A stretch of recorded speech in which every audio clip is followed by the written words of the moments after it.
spoke to many startups, and they were like, you were testing, and I was like, okay, what was the methodology behind testing? What? First thing, and then second, like, we were asking people if they like it. Okay, again. And then when we were teaching them, they really, it's a habit that you develop, like asking, like, what do you think about this, and putting your finger on the phone or a screen, and that's where it's good. Every time someone asks me to help them with their marketing, the first thing I always say, you need to understand your audience. This is the only way you can achieve product market fit and build a marketing strategy that will make you stand out from the competition. However, this is never easy. And if you are just starting up, you have a small marketing team, you don't have enough resources to have a specialist, a user research specialist, or even working with an agency. That's why I traveled to Vienna to speak with Tina Ličkova to learn from her experience. Tina, I want to start this with a very simple question. When do you think in the lifetime of a startup that we should start thinking about doing user research? Well, the universal question answer would be as soon as possible, as much as you can. Yeah. So that means even you can test even an idea, not really asking people, would you use it? But trying to figure out how people react, what problems they are trying to solve in your area, and adjust your ideas upon that one. Who do you think should be the owner of this project? Where does user research goes under? Does it belong to marketing? Does it belong to product? Or does it belong to design? Very good question that I'm trying to solve for myself too, especially in the recent years. I go back to a story when I started in UX as a field. We were talking that UX is basically in the digital area the new marketing, which sounds a little bit bullshitty. I'm aware of that. But when you do a proper and deep user research or research, because there are users, but those are human and customers and whatever people, you find insights that affect marketing, that affect design, that affect product, and many other departments, also customer support or help desk, which you can deliver the insights to. So it's various. All right, so maybe we're gonna dive more into details, but before that, Tina Ličkova, you are originally Slovak from Bratislava, and you mentioned it's one of the best capitals that you love. However, you also worked in Berlin. You have been working in Prague, so you actually belong to the Prague marketing community. And right now you are in Vienna. You are working with Kununu. They are hosting us in their office here in Vienna. And you have more than 10 years experience in user research. And one thing that was interesting, you mentioned you are a skeptical workshop facilitator. Yeah. What does this mean? Nowadays you hear like, let's do a workshop on it. And I'm like, really, is it a workshop or is it a meeting? Because a or is it a presentation? Because workshop has to have this interactive part. And from the root of the word, it's workshop. So it's like a shop where you have to work, like a woodworking workshop. And a lot of workshops just are for fun, inspiration. I get it. That's also a goal. But I am more keen to do, sorry for my language, get shit done. And that's why I like workshops as methodology, but it's really, as any other methods in our field, a little bit getting misused, I think. So that's why I'm skeptical, and that's why I'm skeptical to do workshop and everything and not having really good results out of it. All right. So this is not a workshop. This is just an interview. And all right, like you have amazing experience with user research, right? And what we are trying to achieve today is to introduce that to someone like a marketer or even a startup founder who is not necessarily a user researcher and probably don't even plan to be one, but they need to do user research until they reach to the moment where they have a specialist in their team or even working with an agency.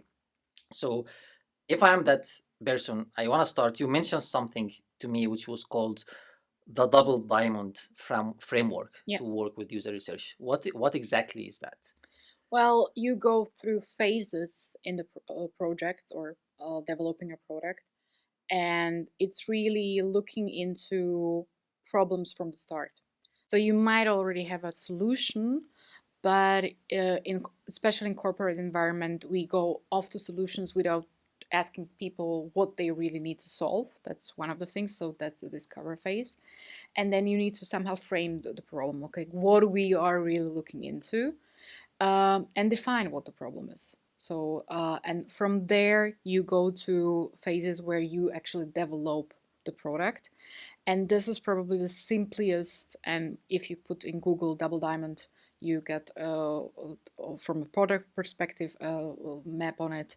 Or if you look from design thinking perspective, you get even more detailed, like what are the phases.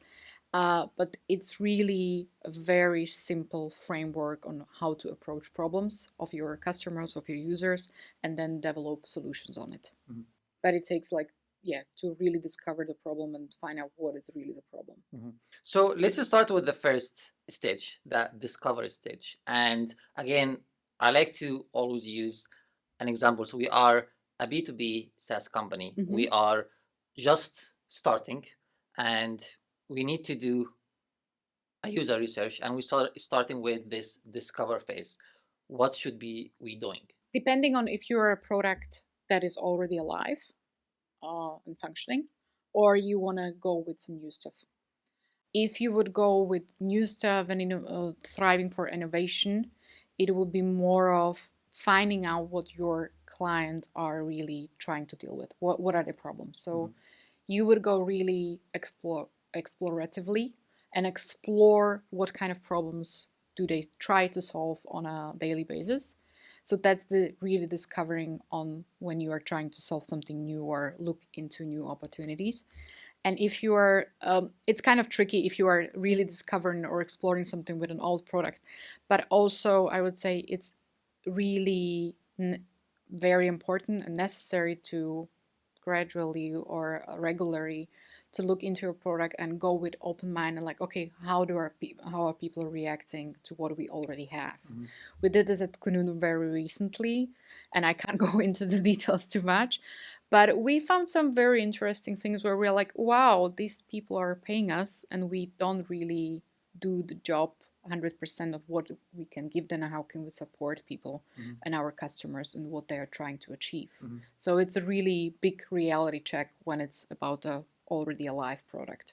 How did you actually do that? So are you doing, I think you mentioned the word disk research, or do you go and speak with the customer? Like how do you achieve that?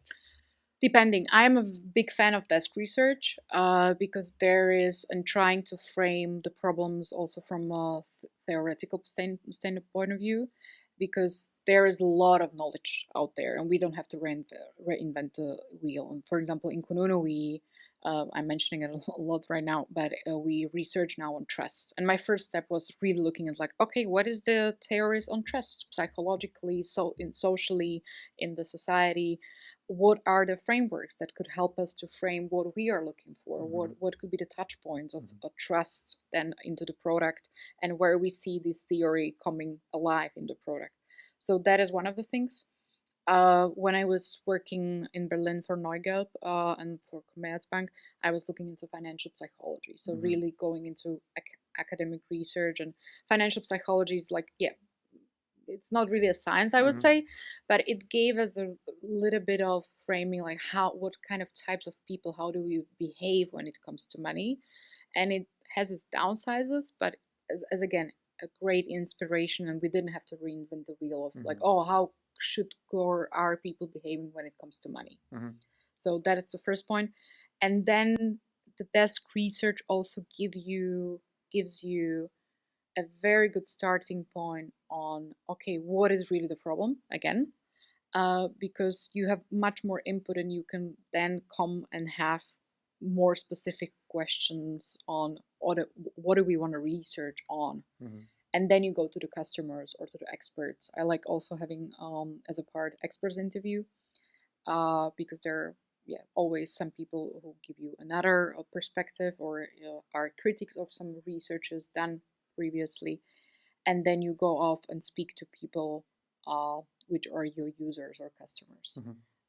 And then it follows. And the methodology then, that's the whole catalog of which is a little bit harder to choose, but that's where the magic of a researcher comes alive. Like you mentioned actually something that doesn't come to the mind a lot, which is expert interviews. Mhm. Like when you speak about research, as the name goes, user research, you go to the user. But you mentioned expert interviews. How do you choose those experts, and how much knowledge do you get from that to improve your product? I always look like what is the average user or the customer, what are the experts, what is the analogy to some other services. And experts are one really big stone of the stuff you are trying to build when it comes to research. And when I'm looking at the experts, it's like, okay, who could tell me? I don't know. Now I'm looking into also diversity. So I spoke to a friend of mine who is leading a NGO on this topic. I spoke to a friend of mine who is CEO of a company which is known for diversity and inclusion, doing really well, doing very naturally. So it's very much intuition, but it's also like, okay, I will Google, I will look for the academic study, and sometimes I speak to the professors and people in academia, which is also a good thing. But I love to speak to customer support and customer help desk or salespeople because those are the people actually meeting on daily basis, and those are the experts in your company. So, and they're, I think, they don't get the appreciation they deserve, and they really know a lot. Of course, they're maybe more frustrated because they're in everyday contact with the customer, so it's not easy. But if you take out the frustration and look at the data and the inputs, insights they give you, it's super valuable. And when it comes to speaking with the customer, how do you select the customer? Do you have an ideal customer that will be best to interview for your research? Well, I'm trying, and I did a really basic mistake, for example, in last research that I was like, oh, let's speak to everybody. It wasn't a good idea, of course. Maybe the good approach is to say to yourself, like, who are not our customers? Like, what are the don'ts? Who do we don't want to speak to? For Kununu, it's, for example, we are an HR portal where people write reviews on companies as employees. It's really important that the people are changing jobs more often than every 10 years, right? There are a lot of people like there, not probably in our business, but there are some. Yeah. And it's really important. So they have actually touch points with Kununu and are not just hypothetically telling us, oh, that could be interesting. Well, yeah, could be, but is it? We don't know. So it's really looking into who could use our product, how often could use it. And I'm not so much looking into demographics, to be honest. It's not that important in this matter. And do you think it differs whether it's an actual user, a current user, or is it just a potential user? Very good question. Very good question. This is something that I'm trying to tackle right now also for us. Current user give you a really good feedback, especially when they're like power users, ambassadors. But if they're ambassadors, they're kind of in love with your product. So it has its value for sure, but you don't get the critical side. We are also trying to hire or recruit the haters, like the social media people who write us bad stuff, and we are asking then our community support, community management to, can you please ask some people who hate us? And then when they talk to us, they're much nicer, of course, but they really tell you the worst thing about us, and that's also it's gold. And when you're doing this interview, you mentioned that asking questions is an art. Yeah. How can one master this art? By doing a lot of bad stuff badly. That's one of the things. Well, first, it's not only interviews that I want to frame. There are a lot of other methodologies. The interviews are like, yeah, the first one that pops up in your mind in the research. But it really starts with like, what kind of questions do we want to ask or get answers for? Asking then the right question, the people you want to interview or have the responses from, is the researcher's job, I would say. But it's basically an art of having a conversation, being curious, being really empathetic, and being really curious in that matter that you just don't want to have information, but you want to somehow find out what is behind the information, what kind of emotions are there. So really asking open questions, of course, not like, oh, this is nice, right? That's probably not the good idea, but what do you think about it? Yeah. And being really careful of how you build rapport, the connection with the person, how you relate, how you, even when doing a user testing, which is a different methodology, you have to be really careful about even making a noise that you are not confirming something for the person testing. So really depends, but there are books. There's one beautiful book called Socrates and Sneakers by an author from Holland, describing good conversation. There's another one from Holland, Don't Ask, what kind of questions we have. But there's also a lot of stuff on the internet, and there's a question funnel, like how you start with open question, then you go to the confirming question, like, is this nice or not? What do you want, spaghetti or pasta, another pasta? So yeah, this could be, it's really trying to be as much as curious and much open for answers. I think one challenge that I personally face is customers don't always want to speak with you, especially the B2B one. Yes. Yeah. Do you have some tricks or solution to face such challenge? I mean, that's the typical tricks of, I would say, also a lot of from coming from marketing people, which I'm learning a lot from, but doing a business breakfast and then talking to the customer. Of course, it's a group dynamics; it's a little bit different, but that's where you can have a discussion and see what topics are really important, and you in the background you will have, okay, this is my focus group where I can gather the first insights and then go deeper, and then really giving an advantage to the person, like, okay, when you speak to us, you will get this functionality or this feature for half a year for free, or really trying to build up on some relationship that ships that the salesperson in your company have, like asking your salespeople, with whom do you have a really good relationship, who of our customers really a big critics but stays with us, and they can help you to recruit good people who are open.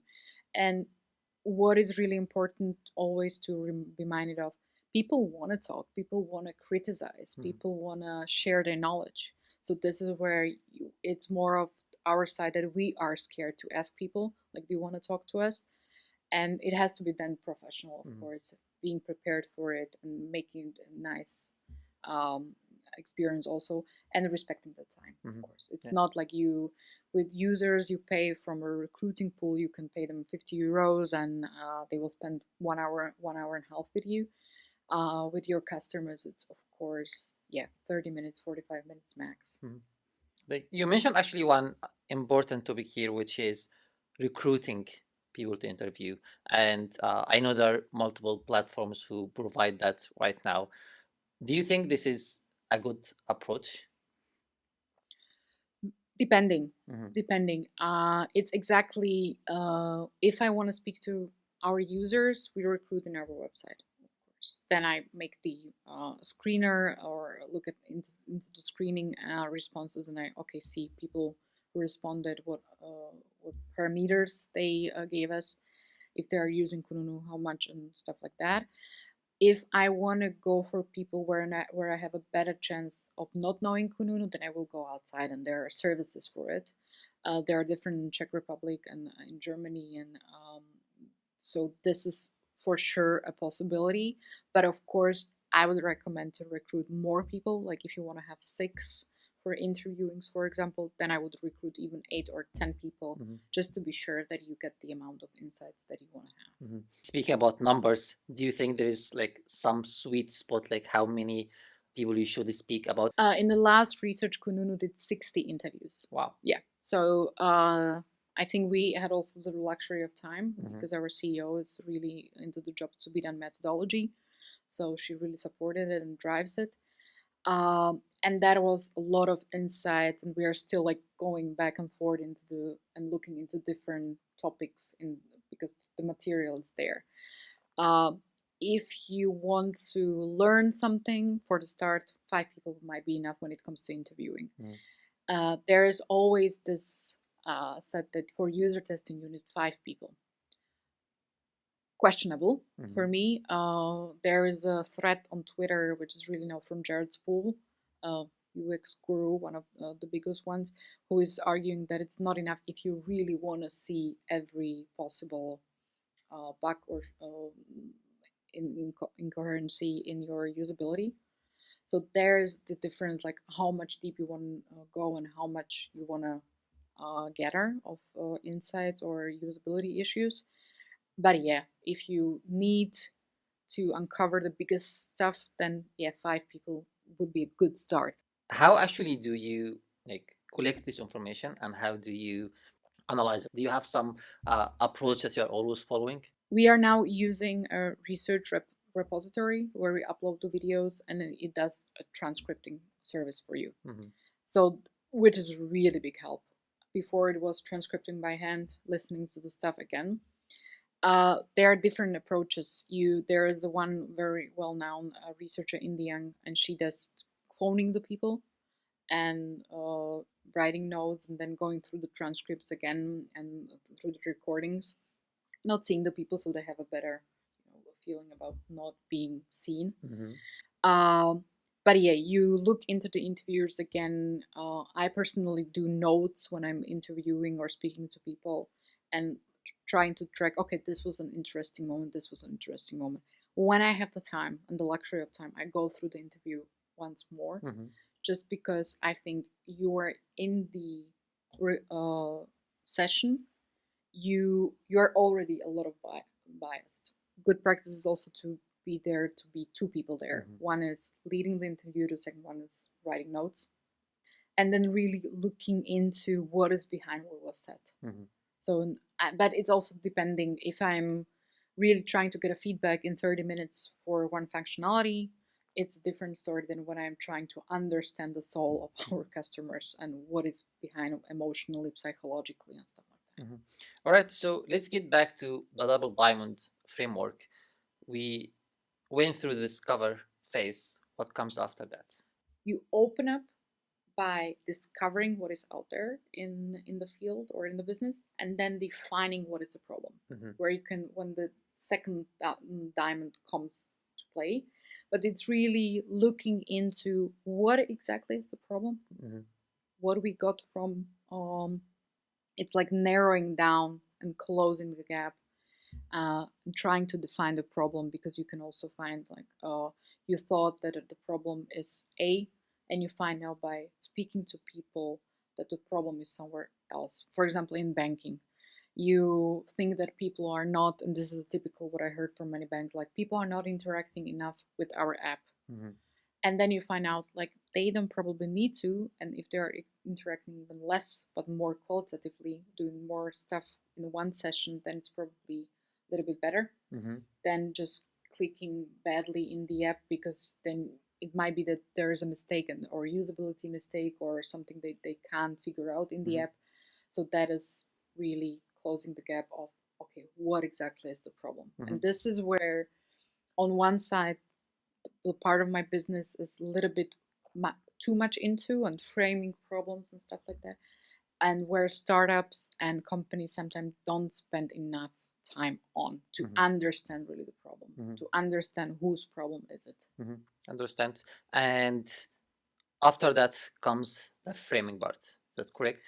That's the framing part. It's already in this phase where you trying to frame, okay, this is the problem, this is what we have to deal, and then you go really into ideation, trying to figure out what could, then you open again. All right. So after the first diamond, the sweet spot comes like, okay, this is the problem that we also decided business-wise to tackle or prioritize. Okay, this is important, seems to be important first, and then you open up again with solutions. Because, to be honest, and you see it in every possible company, everybody comes with solutions like we should do this, but is it really responding to the problems that your audience has or your user base? And then understanding the problem, then you open up to the solutions and try to ideate as many ideas as possible, of course, but it's also probably not about the quantity, about the quality, then trying to figure out if they work. And that's where it comes to the last phase, where is deliver the idea, but you have to test it iteratively as much as possible. And do you have some techniques or maybe examples for testing new ideas once you defined the problem? Yeah, the approaches could be really different, but what I am advising is really going into as soon as possible. Even the people are like, oh, but what should I test? Like, just tell me, what do you want, right? If you phrase it well, you can already have a discussion with people. I remember one design thinking workshop, which was just a tasting of the methodology, but a group which was built from bankers and people from telecom came together, and they made a fake product of startup loans. And they did this, I don't know, from paper with a I don't know, they actually did some kind of scrolling with the paper. It was hilarious. And they run around the city and were asking people, just really guerrilla testing, what they think about the product. And already there, in those moments, they got an idea of like, oh, it's probably not going to work out, because they found out the people there was a question like, what do you want money for? It was a loan kind of product. And the people were like, why are you asking me this? You are going to steal my idea. And it was already, okay, this is a big barrier for people. We should phrase it totally different. And it was a paper prototype. So you kind of get an idea already there. And then you can really, every step, of course, if you have the luxury of time, test. Another thing which is coming to that is not to ask people what they think about buttons, but what they think about really the ideas. Yeah. So like basically what you're trying to say is try to create multiple MVPs, like a minimum viable product, let's say, for the ideas, for these specific ideas, and find which one works. Of course, if you have the luxury of testing more ideas, wow, great, do it. Yeah, you can then compare what idea with different groups or with the same group, depending, it's tricky, was the best one or had the best response. But you can also optimize the MVP, but you have to be really sure what you are optimizing, so you don't go back and forth. All right. And since we're speaking about testing, because you also mentioned that there's a difference between testing and usability testing. Depending. It's a terminology. I might be using a wrong one. I'm also not knowing everything. But for me, the user testing could also be, testing is everything where you already have something which people can react on. Some in German it's called Gegenstand. Of course, I don't know the English word for it right now, but it's an object. Let's say, although it's a digital, it could be a digital object. But you can start by idea testing, showing the idea and like, okay, what do you think about the idea? Differently asked, but something in that manner. Then you can go into concept testing, like this would work like this. You can test information architecture, which is already going to the usability area. And then you have really the usability where you want to tackle where could be the bugs and non-features of the product you are trying to get alive. And I think especially for B2B and SaaS companies, usability testing is one thing which I see not a lot of startups are doing. And I think it's really fundamental, because when you are developing the product, you understand, you know what should happen after this step, but your user don't realize that. And without doing a proper usability testing, it's very difficult for you to actually realize where the user is struggling to reach their goals. Do you have some, again, techniques, or not techniques, maybe just do you have some tips for running usability testing?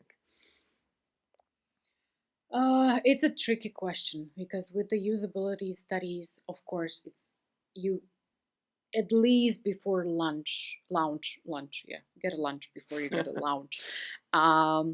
You have to have a proper big usability studies trying to figure out where all the mistakes are. That's why I was telling also like 5 users might not be enough, especially when you have different target groups or different user bases. But it's also what I am seeing a lot is that with user testings, we are trying to solve political problems, internal political problems. Like, I don't like this button, let's test it. No, let's please not do it. So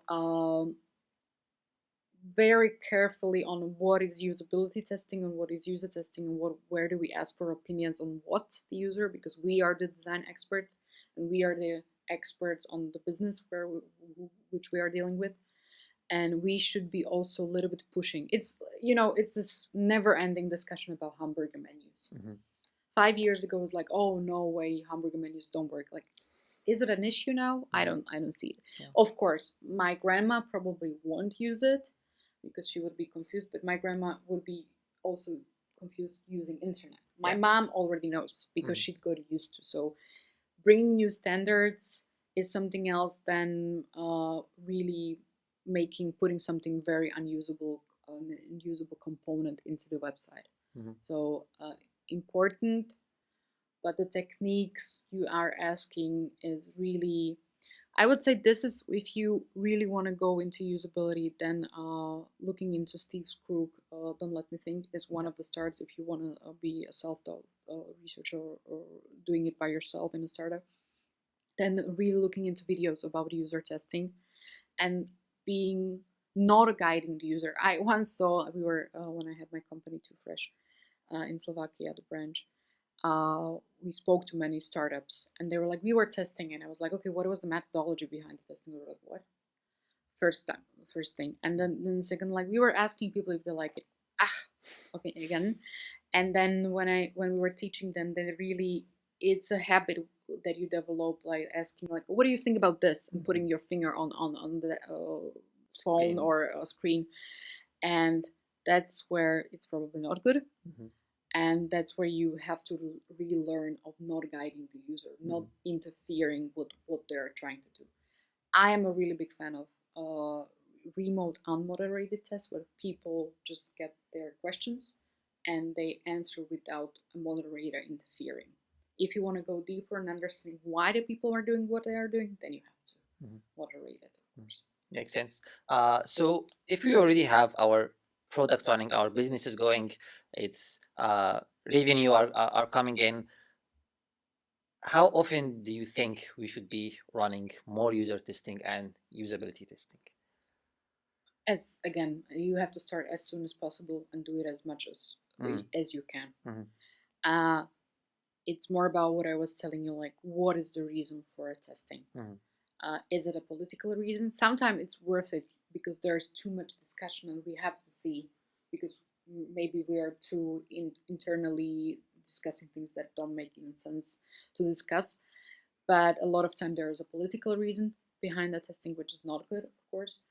But really testing your product and be sure that if you have a new feature, not if you put a new button, that A/B testing can deal with that, and there are many other methodologies which can deal with it.